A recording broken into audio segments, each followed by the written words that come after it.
Om Namo Venkatesaya. Welcome to GKS పురాణ కథలు.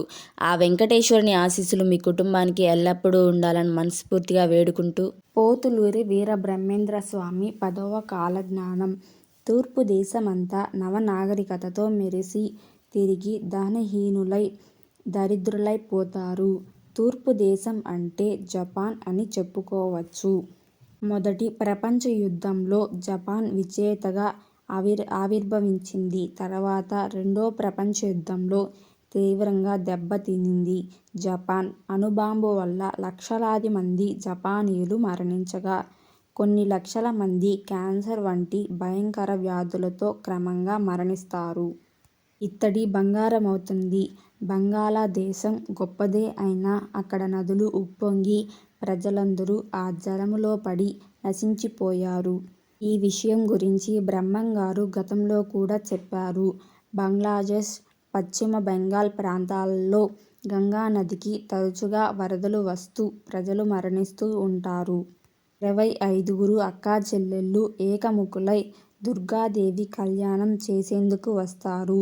మలయాళమున, పశ్చిమమున, మహారాష్ట్రమున, కర్ణాటకమున 4 దేశముల్లో నా స్వరూపమును తెలుసుకొన్నవారు మోక్షాన్ని పొందుతారు. వివాహాలలో కుల గోత్రాల పట్టింపులు మానుతారు. జాతి భేద, వర్ణాశ్రమ భేదాలు లేకనే ప్రవర్తిస్తారు. ఇది ప్రస్తుతం అందరూ చేస్తున్నదే. క్రమంగా వివాహ విషయాల్లో కులం పట్టింపులు తగ్గుతుంది. అలాగే ఇతర విషయాల్లో కూడా జాతి కుల భేదాలు కనుమరుగైపోతాయి. బ్రహ్మంగారి తిరుగు ప్రయాణం శిష్యుల సంవాదః. హైదరాబాద్లో కొద్ది కాలం గడిపిన బ్రహ్మంగారు తిరిగి మన ఊరికి రావాలని నిర్ణయించుకున్నాడు. బ్రహ్మంగారికి సిద్ధయ్య అనే వ్యక్తి అభిమాని శిష్యుడిగా మారాడు. ఇది మిగిలిన శిష్యులకి కొద్ది కోపాన్ని కలిగించింది. బ్రహ్మంగారు కూడా సిద్ధయ్య మీద ఎక్కువ అభిమానాన్ని ప్రదర్శించేవారు. శిష్యుల్లో సిద్ధయ్య మీద ఏర్పడిన భావాన్ని తొలగించాలని నిర్ణయించుకున్న బ్రహ్మంగారు అందుకు తగిన సమయం కోసం ఎదురు చూడడం మొదలుపెట్టారు. హైదరాబాద్ నుంచి కడపకు పయనం సాగించారు బ్రహ్మంగారు.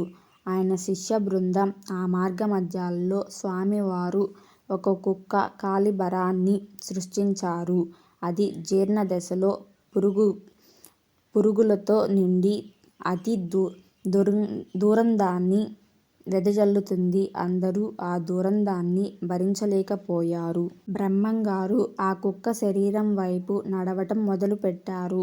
ఆ కుక్క శరీరం నుంచి వస్తున్న దుర్గంధం భరించలేక మిగిలిన శిష్యులందరూ కొంచెం వెనుకగా నడవటం ప్రారంభించారు. అయితే సిద్ధయ్య ఒక్కడు మాత్రం వేరే ఎటువంటి ఆలోచన లేక గురువునే అనుసరిస్తూ వచ్చాడు. అందరూ ఆ కుక్క మృతదేహాన్ని సమీపించారు. వీరబ్రహ్మేంద్ర స్వామి అక్కడ నిలబడి శిష్యులను కూడా ఆగమని చెప్పారు. అప్పుడాయన తన శిష్యులతో, మీరందరూ పెద్ద కులం వారని, సిద్ధయ్య కంటే తెలివితేటలు ఎక్కువగా ఉన్నాయని అనుకోవటం నేను గ్రహించాను. మీకు నిజంగా నేనంటే గురు భక్తి ఉంటే ఈ శునకాన్ని తినండి. అప్పుడే నేను మిమ్మల్ని నిజమైన శిష్యులుగా గుర్తిస్తాను అన్నారు. ఆ మాట వినటంతోటే శిష్యులందరూ నిరాఘాతపోయారు. దూరంగా నిలబడే కుక్క శరీరం నుంచి వస్తున్న వాసనను భరించలేని తాము మాంసాన్ని ఎలా తినగలం అని ఆలోచించడం మొదలుపెట్టారు. అది గ్రహించిన బ్రహ్మంగారు సిద్ధయ్యను శునక మాంసాన్ని తినమని ఆదేశించారు. సిద్ధయ్య గురువుగారైన వీరబ్రహ్మేంద్ర స్వామి మీద ఉన్న నమ్మకంతో క్షణం కూడా ఆలోచించకుండా ఆ మాంసాన్ని స్వీకరించాడు. అప్పుడు స్వామివారు శిష్యుల వైపు తిరిగి, ఇప్పటికైనా సిద్ధయ్యకు గురువు అంటే ఎంత అభిమానమూ, గౌరవమూ ఉన్నాయో తెలిసిందా? నన్ను త్రికరణ శుద్ధిగా నమ్మినాడు. అహర్నిశలు నా మాట మీద విశ్వాసమూ, గౌరవమూ ఉంచుతాడు.